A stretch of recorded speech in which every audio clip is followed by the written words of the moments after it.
Dear students, இப்போ வந்து பார்த்திங்கன்னா நம்ம இதில் என்ன டிஸ்கஸ் பண்ண போகிறோம் அப்படின்னா கம்ப்யூட்டர் சிஸ்டம் ஆர்கிடெக்சர்ஸ் இருக்குங்களா. அதில் வந்து பார்த்திங்கன்னா டெஸ்ட் 1ல் நம்ம கொஸ்டின்ஸ் டெஸ்ட் எழுதுகிறோம். அதில் 10 கொஸ்டின்ஸாக வந்து பார்த்திங்கன்னா இப்போ நம்ம டிஸ்கஸ் பண்ண போகிறோம். ஸோ இந்த டெஸ்ட்டை பொறுத்த வரைக்கும் உங்களுக்கு மொத்தம் 2 டெஸ்ட் 1 டெஸ்ட் 2 சேர்த்து 100 கொஸ்டின்ஸ் நம்ம எழுதணும். அதில் ஒரு 5 or 6 ப்ராப்ளம்ஸ் தவிர மித்த எல்லாமே வந்து பார்த்திங்கன்னா நம்ம கவர் பண்ண டாபிக்ஸ் இருக்குது. ப்ராப்ளம்ஸும் வந்து பார்த்திங்கன்னா நம்ம தனியாக எடுக்கலாம் அப்படின்னு இருக்கோம். ஏன்னா இது வந்து பார்த்திங்கன்னா உங்களுக்கு கன்ஃபியூஸ் ஆகிடக்கூடாதுன்றதுக்காக. சரிங்களா. அதே மாதிரி நிறைய கொஸ்டின்ஸ் வந்து பார்த்திங்கன்னா கேட் எக்ஸாமில் கேட்ட கொஸ்டின்ஸ் இந்த ஸ்டாண்டர்டில் இருக்கிறதுனால ஒரு சில கொஸ்டின்ஸ் வந்து உங்களுக்கு புரியாமல் இருக்கலாம். ஸோ அதை நம்ம கிளியர் எக்ஸ்பிளைன் பண்ணிடுவோம். ஸோ டெய்லி வந்து பார்த்திங்கன்னா நம்ம இப்போது டெஸ்ட் எழுதிட்டோம் இல்லையா. இப்போது உங்களுக்கு வீடியோ வந்து 10 கொஸ்டின்ஸை நம்ம டிஸ்கஸ் பண்ணி வீடியோ போட்டுருவோம். ஸோ இதில் டிஸ்கஸ் பண்ணுற கொஸ்டின்ஸ் வந்து நம்ம எங்கெல்லாம் படித்தோம் அப்படின்னு நீங்கள் ரிமெம்பர் பண்ணுறதுக்கு இது ரொம்ப யூஸ்ஃபுல்லாக இருக்கும். சரிங்களா. ஸோ இப்போ அப்படி டிஸ்கஸ் பண்ணலாம். ஸோ ஃபஸ்ட்டு வீடியோவில் வந்து பார்த்திங்கன்னா நம்ம ஃபஸ்ட்டு 10 கொஸ்டின்ஸ் பார்க்கலாம். ஸோ இதில் வந்து பார்த்திங்கன்னா ஆன்சர் கீழே வந்து ஏன் இந்த ஆன்சர் நம்ம பிக் பண்ணோம், கிட்டத்தட்ட 82 கொஸ்டின்ஸ் வந்து பார்த்திங்கன்னா நம்ம அப்படி எடுத்த கிளாஸஸ் வந்து அப்படியே கொஸ்டின்ஸ் இருக்குது. சரிங்களா. ஸோ நம்ம என்னென்னு பார்க்கலாம். ஃபஸ்ட்டு இது வந்து பார்த்திங்கன்னா which of the following component, எது வந்து பார்த்திங்கன்னா உங்களுக்கு கம்ப்யூட்டர் வந்து ரொம்ப எசென்ஷியலானது, computer brain of the computer எது, CPU. ஓகேங்களா. அடுத்தது வந்து பார்த்திங்கன்னா நீங்கள் லாஜிக்கல் அண்ட் கம்பேரிசன் ஆப்ரேஷன்ஸ்லாம் பண்ணுறது உங்களுக்கு எது தேவை அப்படின்னு கேட்டிருக்கோம். ஸோ லாஜிக்கல் அண்ட் அரித்மெட்டிக் இதெல்லாம் பண்ணுறதுக்கு எது தேவை, அரித்மெட்டிக் லாஜிக் யூனிட் தேவை. அடுத்தது வந்து பார்த்திங்கன்னா control unit controls other unit by generating உங்களுடைய நரம்பு மண்டலம் சொன்னலையே. கண்ட்ரோல் யூனிட்டுங்கிறது நரம்பு மண்டலம் எதை வச்சு உங்களுக்கு ஃபுல்லாத்தையும் கண்ட்ரோல் பண்ணுது, உங்கள் கண்ட்ரோல் சிக்னல்ஸ் வச்சு தான் கண்ட்ரோல் பண்ணுது. ஸோ இதெல்லாம் உங்களுக்கு உடனே ஞாபகம் வரணும். அப்போ தான் நீங்கள் கிளாஸ் வந்து தெளிவாக கவனிச்சிங்கன்னு இருக்கும். அடுத்தது வந்து பார்த்திங்கன்னா அதே தான் performing calculations contain decision making. இதே சேம் கொஸ்டின் தான், அதை வந்து திருப்பி கேட்டிருக்காங்க. பெர்ஃபார்மிங் கால்குலேஷன் என்னது, அரித்மெட்டிக். டிசிஷன் மேக்கிங் என்னது, லாஜிக்கல். ஸோ அரித்மெட்டிக் லாஜிக்கல் எது, அரித்மெட்டிக் லாஜிக் யூனிட். அடுத்தது வந்து பார்த்திங்கன்னா உங்கள் CPUவில் என்னென்னலாம் இருக்கும், கண்ட்ரோல் யூனிட் இருக்கும்.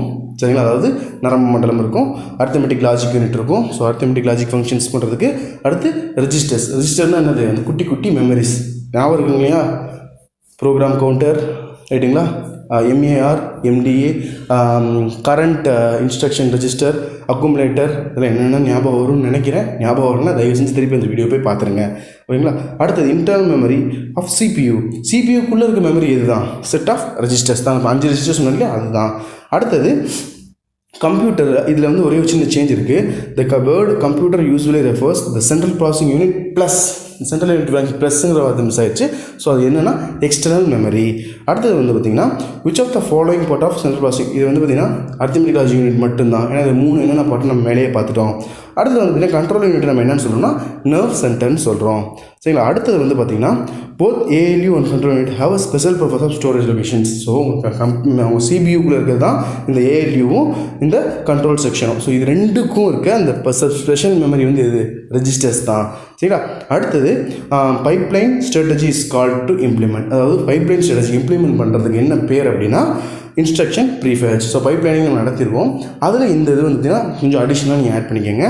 சரிங்களா. ஸோ இம்ப்ளிமெண்ட் பண்ண ஸ்ட்ராட்டஜி வந்து இம்ப்ளிமெண்ட் வந்து என்ன சொல்கிறோம் அப்படின்னா இன்ஸ்ட்ரக்ஷன் ப்ரீஃபெட்ச்னு சொல்கிறோம். ஓகேங்களா. ஸோ CPU மெமரியும் பெரிஃபரல்ஸ்னால் அவங்க CPU சுற்றி இருக்க டிவைசஸும் இருக்குங்களா, அதுக்கு டேட்டாவை எக்ஸ்சேஞ்ச் பண்ணுவோம் இல்லையா.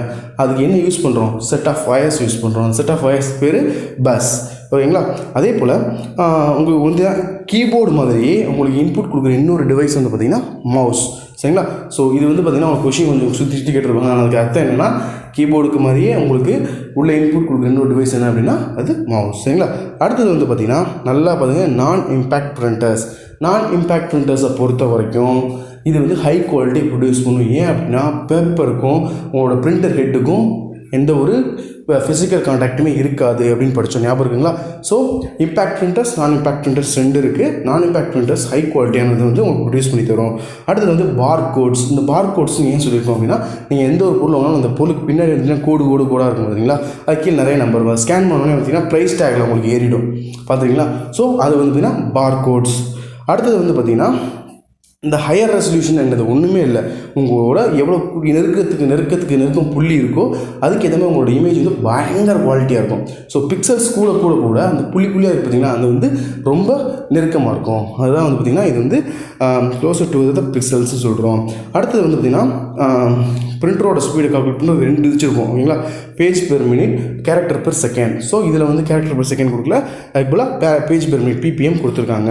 சரிங்களா. இந்த கொஷின் கேட்கப்பட்ட கொஷின்ஸ் ஆல்ரெடி ஆல்ரெடி. சரிங்களா? அடுத்தது வந்து பார்த்திங்கன்னா ஸ்பீக்கர் அந்த ஹெட்ஃபோன் வந்தீங்கன்னா உங்களுக்கு அவுட்புட் டிவைஸ் தான்.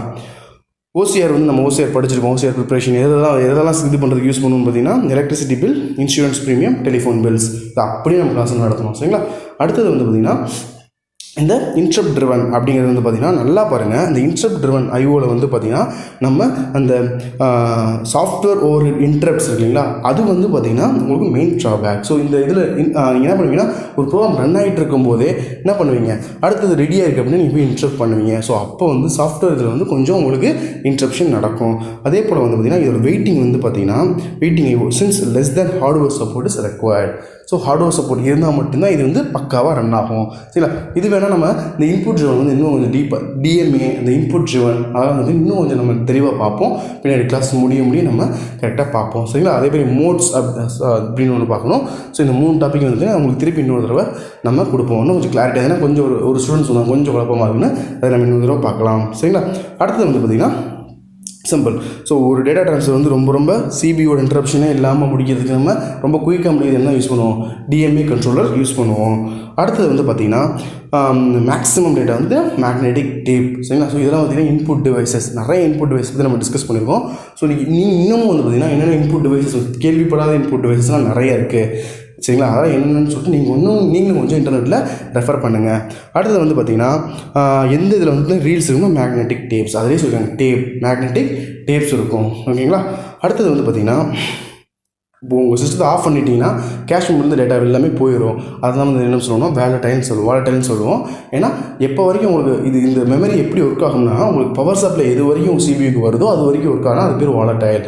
இது எப்பயுமே டேட்டா உங்கள் ஹார்ட் டிஸ்க்லாம் எப்பயுமே டேட்டா இருக்கும் இல்லைங்களா, hard disk, external hard disk, floppy, CD இதெல்லாம் பார்த்தீங்கன்னா நான் வாலட்டைல்னு சொல்லுவோம். ஓகேங்களா? அடுத்தது வந்து பார்த்திங்கன்னா more than 1 word put in 1 cashback. So ஒரே பிளாக்ல ஒரு தடவை தான் போட முடியும். பட் மோர் தென் 1 நம்ம ஸ்டோர் பண்ணுறோம் அப்படின்னா அது என்ன சொல்லுவோம் அப்படின்னா exploit the spatial locality of reference in programs அப்படின்னு சொல்லுவோம். ஸோ எப்பயுமே அந்த கேஷ்பேக்கை எப்பயுமே வைக்கிற ஒரு இதுக்கு மேலே அடிஷ்னலாக ஒன்று வச்சா நம்ம அதை இப்படி சொல்லுவோம். சரிங்களா? அடுத்தது வந்து பார்த்திங்கன்னா ஃப்ரம் மெயின் மெமரியில் இல்லாத ஒன்று பார்த்திங்கன்னா இன்ஸ்ட்ரக்ஷன் ஆப் கோடு. இந்த இன்ஸ்ட்ரக்ஷன் ஆப் கோடுங்கிறது எங்கே பார்த்தோம் ஞாபகம் இருக்கா உங்களுக்கு?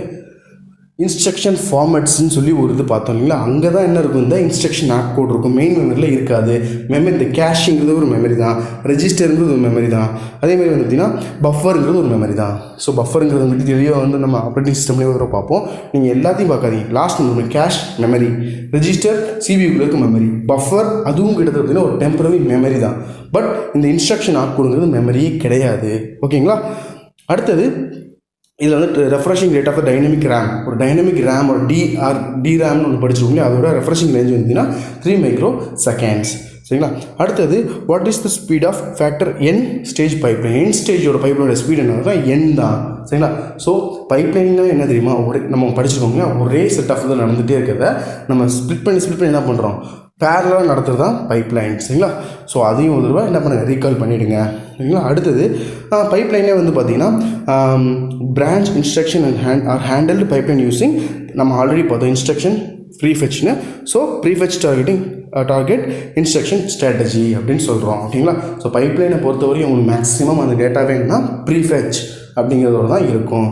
ப்ரீஃபெட்ச் என்ன தெரியுமா என்னன்றது பார்த்திங்கன்னா நீ இன்ஸ்ட்ரக்ஷன் லைஃப் சைக்கிள், அதாவது சைக்கிள் ஒன்று பார்த்தோம் இல்லைங்களா, அதில் பார்த்தீங்கன்னா ஃபெச் அப்படின்னு ஒரு ஆப்ஷன் இருக்கும். ஓகேங்களா? ஸோ நீங்கள் அதை என்ன பண்ணுவீங்கன்னா முன்னாடியே ப்ரீஃபெச் பண்ணி ஒரே சீக்வன்ஸில் இருக்கிறத என்ன பண்ணுவீங்க, பைப்லைனிங்காக கொடுப்பீங்க. ஸோ அதுக்காக தான் நம்ம என்ன சொல்கிறோம், ப்ரீஃபெச் அப்படின்னு சொல்கிறோம். அடுத்தது வந்து பார்த்திங்கன்னா performance of pipeline process suffer if. So இது எந்த ஃபேக்டர் இருந்தாலுமே பைப்லைன் சஃபர் ஆகும். என்னென்ன ஃபேக்டர் அப்படின்னா the pipeline stage have difficult delays. So உங்களுக்கு டேட்டா வர்றதுக்கான டிலேஸ் இருந்துச்சுனாலும் உங்களுக்கு பைப்லைனிங் பாதிக்கப்படும். சரிங்களா? ஏன்னா சீக்வன்ஸ்லாம் வந்துட்டு இருக்கிறது வேறு, தனித்தனி பைப்லைனாக நீங்கள் வந்து கொடுக்கும்போது அது பேரலாக ரன் ஆகும்போது உங்களுக்கு பெர்ஃபார்மன்ஸ் ஸ்பீடாக இருக்கும். இருந்தாலும் உங்களுக்கு பைப்லைன் ஸ்டேஜஸில் ஏற்படுற டிஃபிகல்ட்டிஸ். அதே போல் வந்து பார்த்திங்கன்னா ஸ்டேஜஸ்லாம் தெரியுங்களா, ஒவ்வொரு ஸ்டேஜாக வரும். சரிங்களா? அதே போல் கன்சிக்யூட்டிவ் இன்ஸ்ட்ரக்ஷனாக டிபெண்ட்ஸ் வந்து ஈச் அதர். ஒவ்வொரு கன்சிக்யூட்டிவ் இதுவுமே ஒவ்வொன்றுக்கு ஒன்று டிபெண்ட்ஸ் பண்ணியிருக்கும். ஒன்றில் பிரச்சனை வந்தாலுமே இன்னொன்று வந்து பார்த்திங்கன்னா உங்களுக்கு அந்த கன்சிக்யூட்டிவ் வரதில் ப்ராப்ளம் வரும். அதேமாதிரி இந்த pipeline stages share hardware resources. சரிங்களா? ஸோ இந்த ஸ்டேஜஸ் வந்து பார்த்திங்கன்னா எதுலேருந்து ஷேர் பண்ணணும், ஹார்ட்வேர் ப்ராசஸ் ஷேர் ஆகும். ஸோ இதில் எதுலையாவது ஒரு ப்ராப்ளம் வந்தாலுமே, அதாவது ஃபஸ்ட்டு வந்தீங்கன்னா பைப்லைன் ஸ்டேஜ், அதேமாதிரி கன்சிக்யூட்டிவ் இன்ஸ்ட்ரக்ஷன்ஸ். ஸோ இதை மட்டும் முக்கியமான அந்த வேர்டை மட்டும் எடுத்துக்கிட்டா உங்களுக்கு பக்காவாக இருக்கும். சரிங்களா?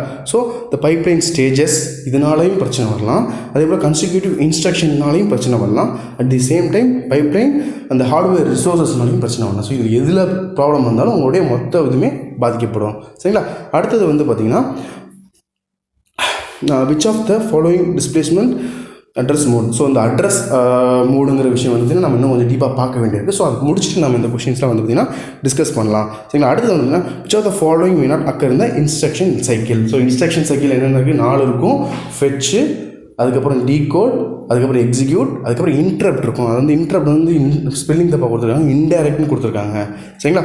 ஸோ ஆன்சர் வந்து தப்பான ஆன்சர் வந்து இது இன்டைரக்ட் தான். அதே மாதிரி which is use to connect peripherals bus is called. சரிங்களா? அவங்க ஏதாவது சிபியூ கனெக்ட் பண்ணுற இதை வந்து நம்ம என்ன சொல்லுவோம்? பெரிஃபரல்ஸில் கனெக்ட் பண்ணுறது என்ன சொல்லுவோம்னா இன்டர்ஃபேஸ் அப்படின்னு சொல்லுவோம். சரிங்களா? ஸோ கண்டிப்பாக இந்த இன்ஸ்ட்ரக்ஷன் ஃபார்மட்ஸ்னு படிச்சோங்களா? ஸோ எல்லா இன்ஸ்ட்ரக்ஷன் ஃபார்மட்ஸும் என்ன இருக்கணும்? அட்லீஸ்ட் ஒரே ஒரு ஆப்ரண்ட்டாவது இருக்கணும். ஓகேங்களா? ஆப்ரண்ட்னா என்ன, ஆப்ரேஷன்ஸ்னால் என்ன நம்ம படிச்சிருக்கோம். கரெக்டுங்களா? ஸோ அடுத்தது வந்து பார்த்துக்கோங்க.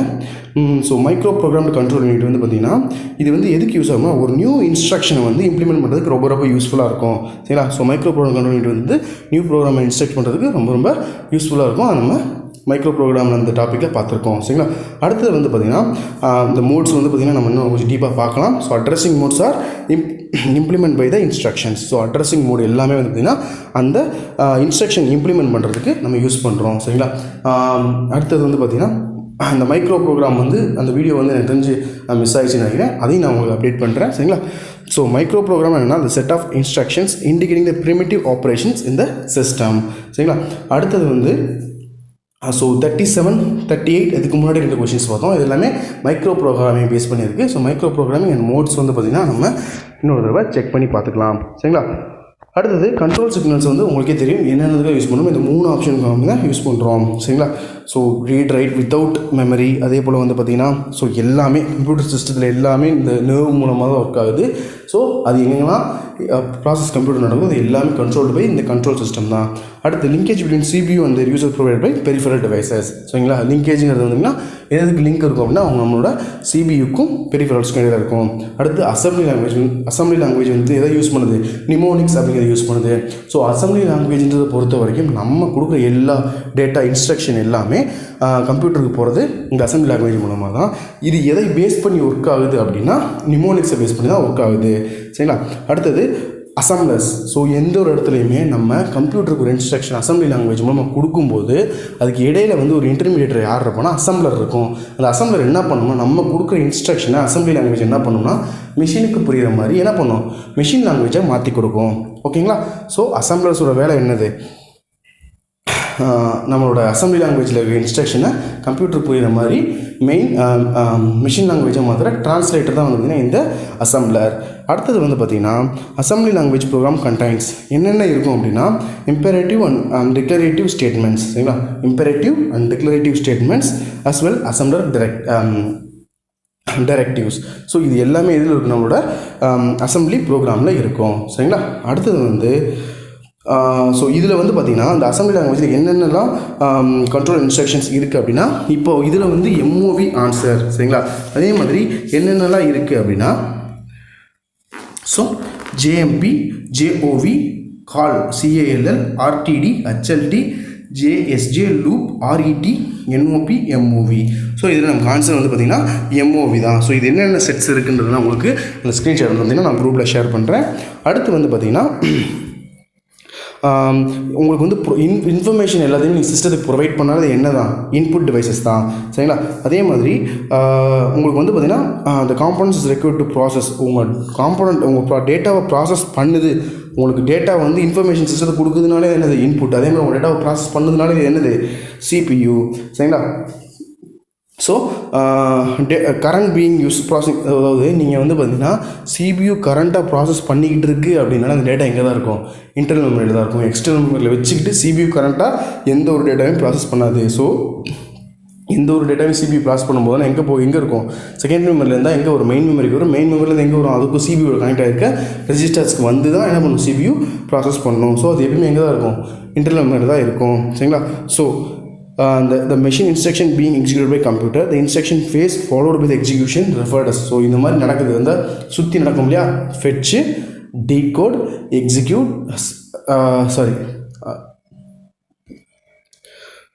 execute and interrupt. சரிங்களா, இந்த சைக்கிளில் தான் வந்து இவங்க டிஃப்ரெண்ட் டெக்னிக்கல் டேர்ம் சொல்லியிருக்காங்க. when machine instructions being executed by கம்ப்யூட்டரில் எக்ஸிக்யூட் பண்ண போது the instruction phase followed by the execution phase is referred as instruction சைக்கிளை பேஸ் பண்ணி தான் என்ன நடக்கும், இந்த இன்ஸ்ட்ரக்ஷன்ஸ் நடக்கும். ஓகேங்களா. அடுத்தது a group of bits tell computer perform specific operation known as. ஒரு குரூப் ஆஃப் கோட், அது வந்து பார்த்திங்கன்னா கம்ப்யூட்டர் இன்ஸ்ட்ரக்ஷன் இப்படி தான் நடக்கணும்னால அது என்ன தான், இன்ஸ்ட்ரக்ஷன் கோட். ஓகேங்களா. அடுத்து உங்களுக்கு வந்து பார்த்திங்கன்னா இந்த தான் வந்து பார்த்திங்கன்னா நான் சொன்னது முன்னாடி படித்தோம் இல்லைங்களா, உள்ள ரெஜிஸ்டருக்குள்ள என்னென்ன இருக்குதுன்னு சொல்லிட்டு. ஸோ இதில் load of instruction is mostly used to designate transfer from memory to processor register known as. So இதுக்கு யூஸ் பண்ணுற அந்த ரெஜிஸ்டரோட பேர் என்ன அப்படின்னா, மெமரிக்கு நீங்கள் மூவ் பண்ணுறீங்க, ட்ரான்ஸ்ஃபர் ஃப்ரம் த மெமரியிலேருந்து ப்ராசஸருக்கு மூவ் பண்ண போகிறீங்க. ஸோ இதில் ஃபஸ்ட்டு இன்ஸ்ட்ரக்ஷன் ரெஜிஸ்டர்னால் என்ன, கரண்ட்டாக என்ன இன்ஸ்ட்ரக்ஷன் நடக்குமோ அதை மட்டும்தான் அது வச்சுருக்கோம். ப்ரோக்ராம் கவுண்டர் நெக்ஸ்ட் என்ன நடக்குமோ அந்த இன்ஸ்ட்ரக்ஷன் மட்டும் தான் இது வச்சுருக்கோம். மெமரி அட்ரஸ் ரெஜிஸ்டர் வந்து பார்த்திங்கன்னா அது அட்ரஸ் மட்டும் தான் ஸ்டோர் பண்ணியிருக்கோம். ஸோ இப்போது இது மூணோட வேலை என்ன நமக்கு தெரிஞ்சிருச்சு. ஸோ நீங்கள் அடுத்து பண்ண போகிற லாஜிக்கல் அரித்மெட்டிக் டேட்டாவை வச்சு அதை ப்ராசஸ் மேனிப்புலேட் பண்ணதுன்னா என்ன பண்ணணும், மெமரியிலேருந்து டேட்டாவை வாங்கி உங்களுடைய ப்ராசஸருக்கு சென்ட் பண்ணி அதில் அரித்மெட்டிக் லாஜிக் விஷயம் இதை பண்ணுற மேனிப்புலேட் பண்ணுற ஒரே டிவைஸ் இது தான், அக்குமுலேட்டர் தான். ஸோ உங்களுக்கு புரியுதுங்களா. ஸோ இதுதான் வந்து பார்த்திங்கன்னா உங்களுடைய டெஸ்ட் 1ஓட ஆன்சர் கீ ரெப்ரசன்டேஷன்ஸ். இதில் வந்து பார்த்திங்கன்னா எந்த ஒரு குழப்பமான கொஷின்ஸும் இல்லை. ஸோ இதில் நம்ம பார்க்க வேண்டிய ரெண்டு விஷயம் எப்படின்னா, மோட்ஸும் இந்த மைக்ரோ ப்ராசஸர் மட்டும் நான் தெளிவாக லெவல் 2 பார்க்கணும். ஸோ அதை நம்ம பார்ப்போம். ஸோ அடுத்து டெஸ்ட் 2ஓட கொஷின் அனாலிசிஸில் பார்க்கலாம். தேங்க்யூ.